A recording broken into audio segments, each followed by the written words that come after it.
नमस्कार, आप सभी दर्शकों का हार्दिक स्वागत है हमारे विशेष कार्यक्रम कृषि दर्शन में, जो समर्पित है हमारे किसान भाइयों और बहनों की समृद्धि, विकास और आधुनिक खेती की ओर बढ़ते हर कदम को।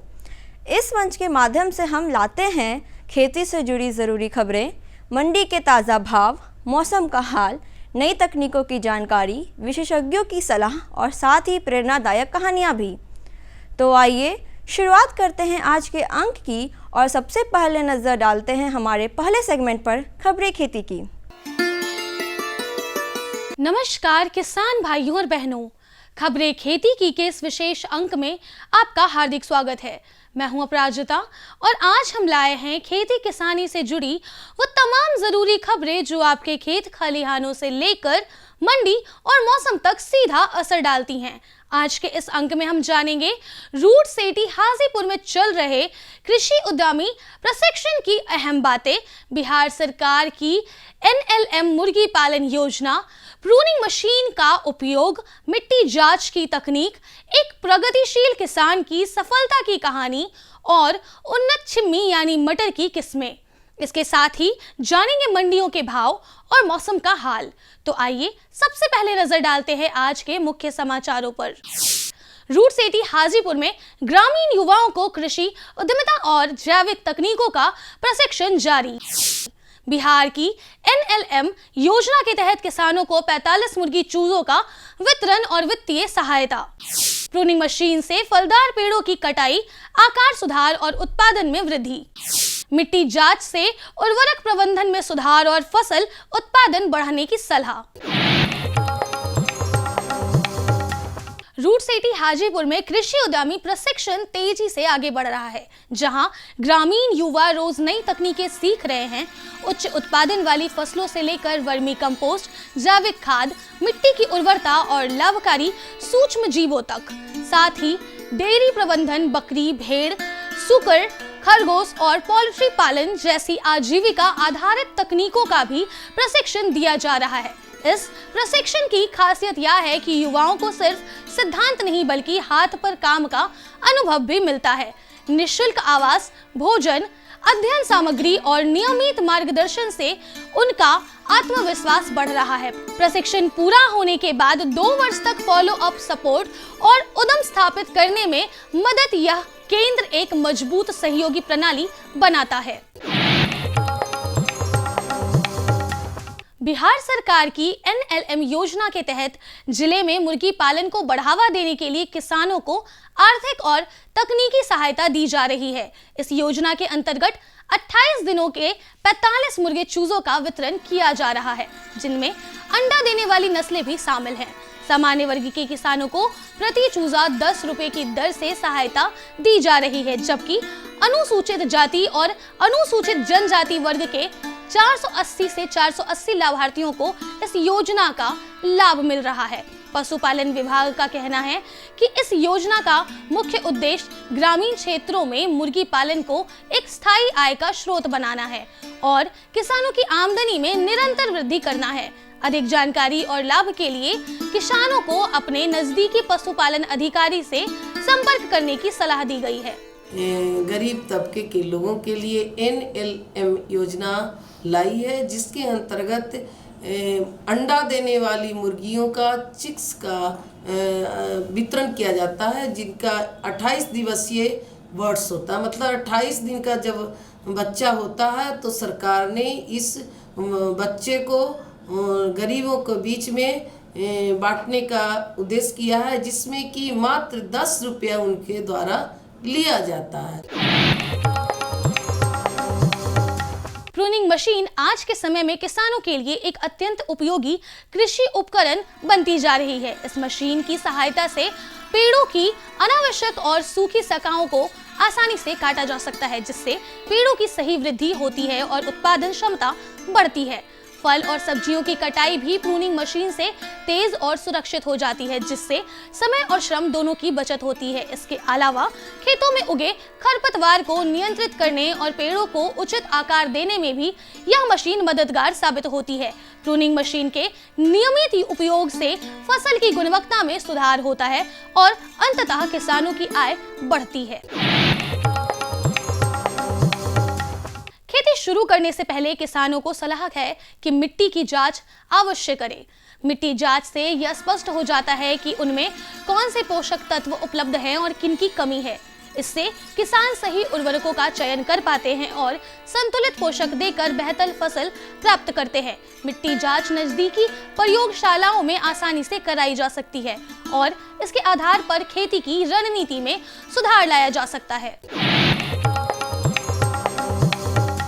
वैशाली जिले के हाजीपुर निवासी प्रगतिशील किसान शंकर किशोर चौधरी जी ने मड़वा की खेती को अपनाकर अच्छी आमदनी का रास्ता चुना है।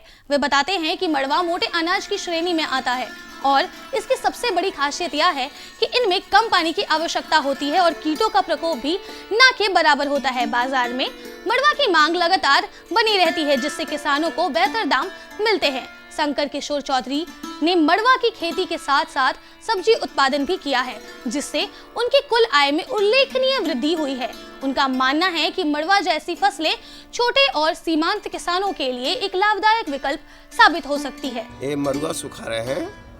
मरुआ में एक गुण है कि 100 साल तक ये खराब नहीं होता, क्योंकि घून इसमें लग नहीं सकता है और मरुआ का बहुत पौष्टिकारक होता है। ये मोटा अनाज में है और इसे हम इसकी हलवा बनाते हैं, हम इसका बिस्कुट बनाते हैं, जो हमारे स्वास्थ्य के लिए सबसे अति उत्तम पाया गया है और ये पौष्टिक के लिए इससे अच्छा कोई अनाज नहीं है।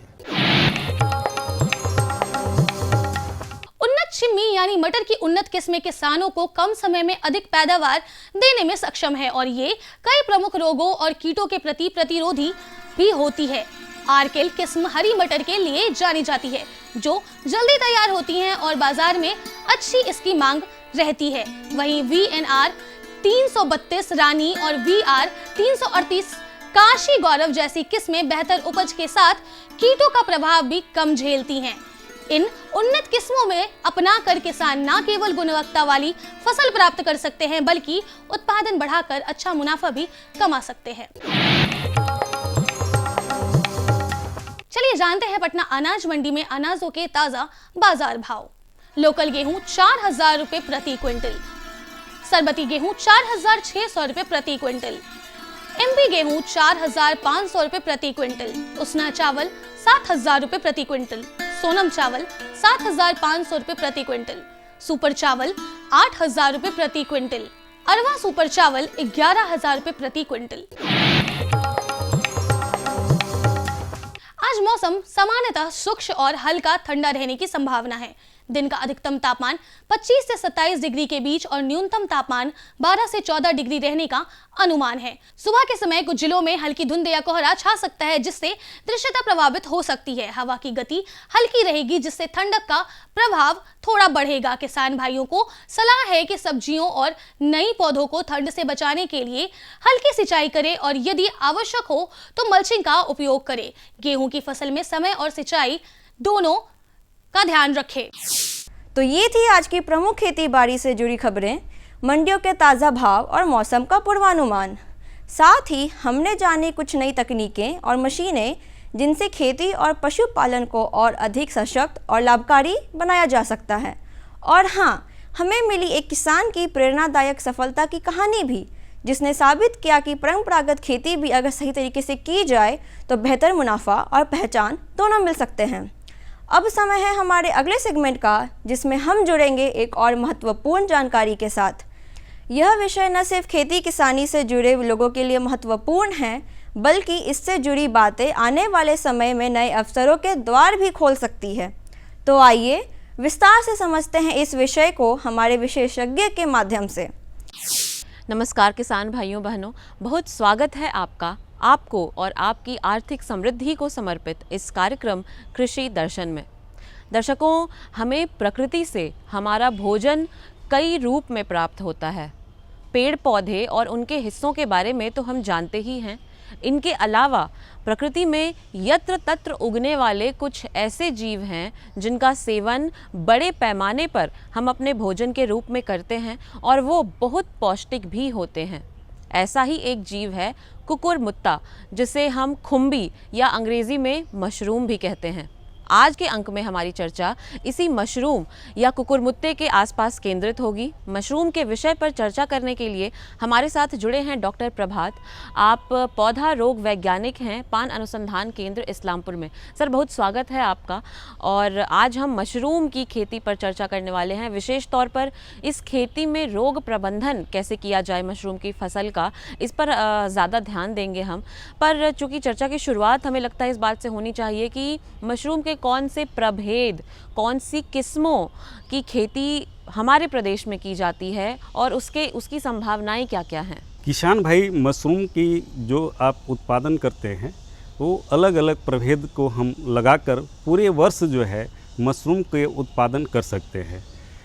जैसे कि आप बटन मशरूम है, इस बटन मशरूम खास करके हम व्यावसायिक दृष्टि से इसकी उत्पादन करते हैं। बड़े पैमाने पे इसका जो है बिहार में भी उत्पादन हो रहा है। इसको लगाने का जो उचित समय है वो सितंबर माह में है। आप सितंबर माह से लेकर जो है फरवरी माह तक जो है आप बटन मशरूम की जो है खेती कर सकते हैं। साथ ही साथ जो है आप जो है ढींगरी मशरूम या जिसको एस्टर मशरूम कहते हैं, उसको भी आप सितंबर महीने से लेकर जो है फरवरी महीने तक इसकी जो है आप उत्पादन ले सकते हैं। यदि आप गर्मियों के दिन में जो है अगर इसके मशरूम का उत्पादन करना चाहते हैं तो आपको जुलाई महीने से लेकर जो है अगस्त और सितंबर महीने तक आप जो है या तो पुआल मशरूम की खेती करें या आप जो है दूधिया मशरूम को जो है लगाकर जो है आप आमदनी जो है प्राप्त कर सकते हैं। जहाँ तक तापमान की बात है तो सबसे कम तापमान आपको जो है बटन मशरूम को चाहिए और इसकी जो फलन होती है वो 18 डिग्री जो है तापमान पे इसकी जो है फलन होती है। जबकि इसके माइसीलियल रन के लिए आपको 20 से 25 डिग्री जो है तापमान की आवश्यकता होती है। उसी तरह आपको जो ढींगरी मशरूम है उसको लगाने के लिए आपको जो है 20 से 25 डिग्री का तापमान उपयुक्त होता है और आपको पुआल मशरूम और दूधिया मशरूम लगाने के लिए उसके तापमान जो है 30 से 35 डिग्री तापमान पे उसका जो है उत्पादन अच्छा होता है। तो इस प्रकार हम लोग जो है वर्ष भर जो है अलग अलग प्रभेदों का चयन करके और पूरी वर्ष जो है मशरूम के उत्पादन को ले सकते हैं। डॉक्टर प्रभात, आपने काफ़ी महत्वपूर्ण बात बताया कि मशरूम की खेती पूरे वर्ष की जा सकती है बशर्ते हम अलग अलग प्रभेद का चयन करें। खेती पर आते हैं कि कोई किसान अगर मशरूम की खेती की शुरुआत करना चाहते हैं तो शुरुआत करने के बाद एक बहुत बड़ी चुनौती होती है फसल में रोग लग जाने की। तो मशरूम की खेती में किस तरह के रोगों का खतरा बना रहता है, इनके लक्षण क्या होते हैं और हमारे किसान भाइयों के लिए आप ये जानकारी भी दे दें कि इन रोगों को कैसे पहचानें और पहचानने के बाद इनके उपचार क्या हो सकते हैं। किसान भाई, यदि आप मशरूम का उत्पादन कर रहे हैं तो आपको जो है मशरूम उत्पादन के दौरान जो है कई प्रकार की समस्याएं आती है।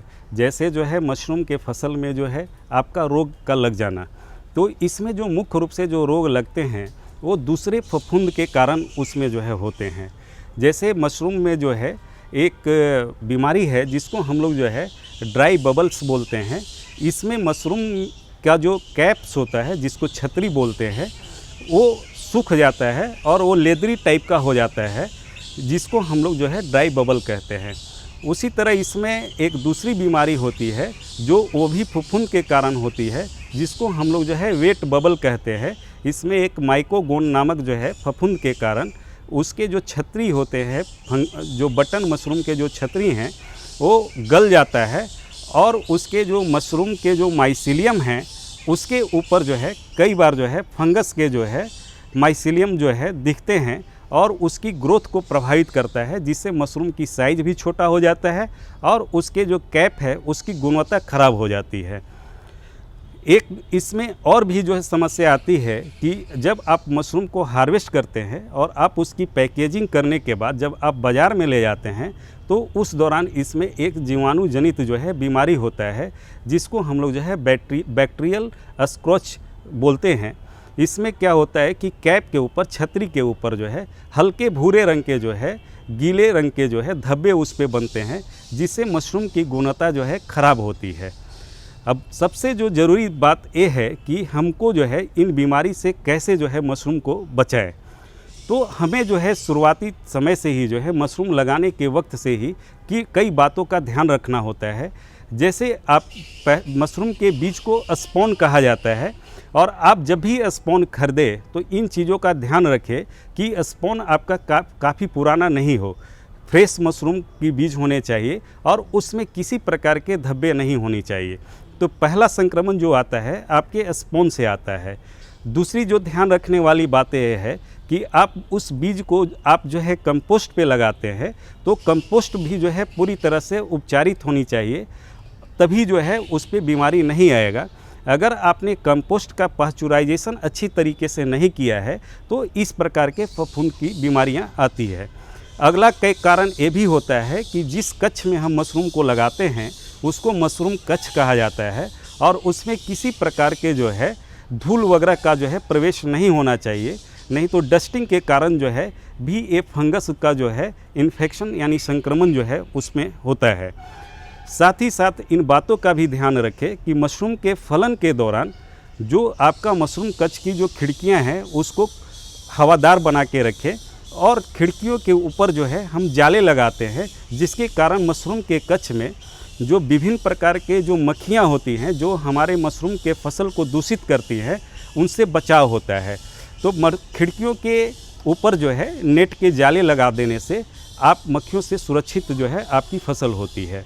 साथ ही साथ जहां आपने मशरूम बैग का रख रखाव किया है उसको हम एक ज़मीन से जो है 1.5 से 2 फीट ऊंचाई पे रखते हैं, और ज़मीन जो है आपका जो फर्श है उसको हम लोग जो है फॉर्मेलिन 2% के घोल से जो है उसकी जो है पोछा लगाते हैं, यानी उसको जो है फर्श को हम लोग सैनिटाइज करते हैं। साथ साथ कमरे के जो दीवारें होती हैं उनके ऊपर भी जो है 2% के फॉर्मेलिन के घोल का जो है छिड़काव करना चाहिए, जिससे हमारे मशरूम कक्ष में जो है किसी भी प्रकार का जो है संक्रमण नहीं होता है। साथ ही साथ इन बातों का ध्यान रखें कि आप मशरूम के बैग पे अधिक पानी का जो है छिड़काव नहीं करें, ज़रूरत के हिसाब से ही जो है पानी की छिड़काव करना है। पहले एक फसल लेने तक उसमें जो है किसी प्रकार के जो है स्प्रे की आवश्यकता नहीं होती है। और साथ ही साथ इन चीज़ों का भी ख्याल रखें कि जो अगर उसमें कीड़े यदि प्रवेश कर रहे हैं तो आप दीवार पे जो है एक पीली पट्टी लगा सकते हैं, जिसके कारण जो मक्खियाँ वगैरह है वो उस पीली पट्टी पे आप उस पे जो है उस पे चिपचिपा पदार्थ लगा दें, जिससे मक्खियाँ अगर आपके कक्ष में प्रवेश करती है तो वो पीली जो है कलर देखकर जो है उस पे अट्रैक्ट होता है और उस पे वो चिपक जाता है। इस तरीके से हम लोग जो है अपने मशरूम के कक्ष में जो है कीट और रोग के संक्रमण से हम इसको जो है बचा सकते हैं। सर, आपने विस्तार से समझाया कि किन रोगों का खतरा मशरूम की फसल को होता है। सर, घड़ी का इशारा हमें मिल चुका है, हमें अपनी चर्चा को यहाँ विराम देना होगा। जाते जाते आप हमारे दर्शकों को क्या संदेश देना चाहेंगे? शान भाई, मशरूम का आप जो है कम से कम जगह में भी जो है आप इसकी शुरुआत कर सकते हैं, और मशरूम ही एक ऐसा व्यवसाय है जिसको बहुत ही कम खर्चे से इसकी शुरुआत की जाती है, और आप अपने घर के किसी कमरे से जो है मशरूम के उत्पादन की शुरुआत करके इसको एक नए व्यवसाय का जो है रूप दे सकते हैं। और इस तरह किसान भाइयों को खेती के साथ साथ मशरूम के द्वारा उनको अतिरिक्त जो है आमदनी प्राप्त होगी। धन्यवाद। जी सर, बहुत धन्यवाद आपका हमारे अंक में शामिल होने के लिए, और मशरूम की खेती और इसके फसल के प्रबंधन से जुड़ी इतनी महत्वपूर्ण जानकारियां हमारे दर्शकों के साथ साझा। तो दर्शकों, ये थे पौधा रोग वैज्ञानिक डॉक्टर प्रभात, जिन्होंने विस्तार से बताया कि मशरूम की खेती की शुरुआत कैसे करनी चाहिए। इस संदेश के साथ इजाज़त लेते हैं आपसे आज के अंक के लिए। अगले अंक में फिर मिलते हैं एक नए विषय, नए मेहमान, नई चर्चा के साथ। तब तक आप लगातार खेती किसानी के क्षेत्र में उन्नति करते रहें। नमस्कार। विशेषज्ञ से मिली ये उपयोगी जानकारियाँ निश्चित रूप से आपके लिए लाभकारी सिद्ध होंगी। अब समय है एक छोटे से विराम का। आप कहीं जाइएगा मत, क्योंकि ब्रेक के बाद हम लौटेंगे और भी रोचक और उपयोगी जानकारी के साथ। बने रहिए हमारे साथ कृषि दर्शन में। हर जोखिम से निकल कर फसल आए, सुरक्षित हो जाए। फसल बीमा से हर किसान अब आत्मनिर्भर हो जाए। अब सूखा पड़े या बाढ़ आ जाए, कोई डर नहीं। अब ओले पड़े या कीट पतंगे फसल खा जाए, कोई फिक्र नहीं। अब कैसी भी आपदा हमारी फसल पे आ जाए, क्षति होने पर हमारे दावों का उचित भुगतान मिलता है, क्योंकि हमने लिया है प्रधानमंत्री फसल बीमा। बुआई से फसल कटाई तक हर जोखिम का दावा, न्यूनतम प्रीमियम पर अधिकतम भुगतान का वादा। योजना से हर साल जुड़ रहे हैं 5 करोड़ से ज्यादा किसान। अब आपकी है बारी। नजदीकी कृषि कार्यालय, सहकारी समिति, बैंक शाखा, अधिकृत बीमा कंपनी या जन सेवा केंद्र में स्वेच्छा से करा सकते हैं पंजीकरण। फसल बीमा पोर्टल या फसल बीमा ऐप द्वारा भी किया जा सकता है पंजीकरण। प्रधानमंत्री फसल बीमा योजना, आपकी फसलों का संपूर्ण सुरक्षा कवच। कृषि एवं किसान कल्याण मंत्रालय, भारत सरकार। ब्रेक के बाद एक बार फिर से स्वागत है आपका हमारे खास कार्यक्रम कृषि दर्शन में। अब पेश है हमारा अगला सेगमेंट, एक संक्षिप्त लेकिन ज्ञानवर्धक फीचर फिल्म, जिसमें हम देखेंगे खेती से जुड़े महत्वपूर्ण विषय पर एक रोचक प्रस्तुति। तो आइए देखते हैं आज की यह विशेष फिल्म। आज भारत का किसान पहले से अधिक सशक्त, समृद्ध और आत्मनिर्भर है। इसका कारण है माननीय प्रधानमंत्री श्री नरेंद्र मोदी जी के नेतृत्व में भारत सरकार द्वारा लगभग 10 वर्षों से किसानों के लिए चलाई जा रही अनगिनत योजनाएं, जैसे सॉइल हेल्थ कार्ड, प्रधानमंत्री फसल बीमा योजना, पीएम किसान सम्मान निधि योजना, पीएम किसान समृद्धि योजना, पीएम कृषि सिंचाई योजना इत्यादि। इस वर्ष लाल किले की प्राचीर से प्रधानमंत्री जी ने कृषि के क्षेत्र में आधुनिकीकरण की दिशा में एक संकल्प लिया कि हमारे एग्रीकल्चर सेक्टर में टेक्नोलॉजी आए, एग्रीटेक को बल मिले। इसलिए विमेन सेल्फ हेल्प ग्रुप की बहनों को हम ट्रेनिंग देंगे और हजारों ऐसे विमेन सेल्फ हेल्प ग्रुप को भारत सरकार ड्रोन देगी, ट्रेनिंग देगी और हमारे एग्रीकल्चर के काम में ड्रोन की सेवाएं उपलब्ध हो। इसके लिए हम शुरुआत करेंगे। प्रारंभ हम 15,000 विमेन सेल्फ हेल्प ग्रुप के द्वारा ये ड्रोन की उड़ान का हम आरंभ कर रहे हैं। इसी कड़ी में आज प्रधानमंत्री नरेंद्र मोदी जी ड्रोन दीदी योजना का शुभारंभ कर रहे हैं। ड्रोन और उसके सहायक एक्सेसरीज की खरीद के लागत का 80% या अधिकतम 8 लाख रुपए तक स्वयं सहायता समूहों को केंद्रीय वित्तीय सहायता प्रदान की जाएगी। इस क्रांतिकारी पहल से अतिरिक्त आय अर्जित करने के लिए हमारे किसान सक्षम होंगे। माननीय प्रधानमंत्री श्री नरेंद्र मोदी जी के नेतृत्व में भारत सरकार किसानों को ड्रोन के उपयोग के लिए प्रोत्साहित कर रही है। किसान ड्रोन का उपयोग कर पारंपरिक खेती के तरीकों को बदल रहा है। आधुनिक हाई रेजोल्यूशन कैमरा और उन्नत सेंसर से लैस किसान ड्रोन भारतीय कृषि क्षेत्र को नई ऊंचाइयों पर ले जाने की क्षमता रखते हैं। कीटनाशकों और उर्वरकों का छिड़काव, हवाई निगरानी, फसल और मृदा स्वास्थ्य की निगरानी, बीजारोपण, क्षतिग्रस्त फसलों का आकलन और फसल बीमा के दावों की जानकारी दे सकता है। किसान ड्रोन की उपलब्धता के लिए केंद्रीय कृषि मंत्रालय द्वारा ड्रोन की खरीद के लिए वित्तीय सहायता दी जा रही है। ड्रोन दीदी योजना को अपनाने से स्वयं सहायता समूह की महिलाओं पर व्यापक प्रभाव पड़ेगा और इनकी आय में भी वृद्धि होगी। थैंक यू प्रधानमंत्री जी। कल तक जो हमारे किसान संसाधन के अभाव में कठिनाइयों में थे, वो अब नई तकनीक की ताकत से मजबूत हो रहे हैं और यही परिवर्तन हमारा नया भारत है, जिसकी गूंज पूरी दुनिया में सुनाई दे रही है। तो दर्शकों, यही था कृषि दर्शन का आज का अंक, जहां हमने जानी खेती से जुड़ी अहम खबरें, मिले विशेषज्ञ की सलाह, देखी आधुनिक तकनीक और उपकरणों की जानकारी और सुनी एक प्रेरणादायक सफलता की कहानी। हमें पूर्ण विश्वास है कि यह कार्यक्रम आपके लिए उपयोगी और जानकारी पूर्ण रहा होगा। हम फिर हाजिर होंगे ऐसे ही और भी रोचक और ज्ञानवर्धक विषयों के साथ। तब तक आप स्वस्थ रहें, खुशहाल रहें और खेती के क्षेत्र में लगातार आगे बढ़ते रहें। नमस्कार। हमारा पता है कृषि दर्शन, कमरा नंबर 203 द्वारा केंद्र निदेशक, दूरदर्शन केंद्र पटना, फ्रेजर रोड, पटना। आप हमसे ईमेल के माध्यम से भी संपर्क कर सकते हैं। हमारा ईमेल है directorddkpatna@gmail.com या kddkpatna@gmail.com।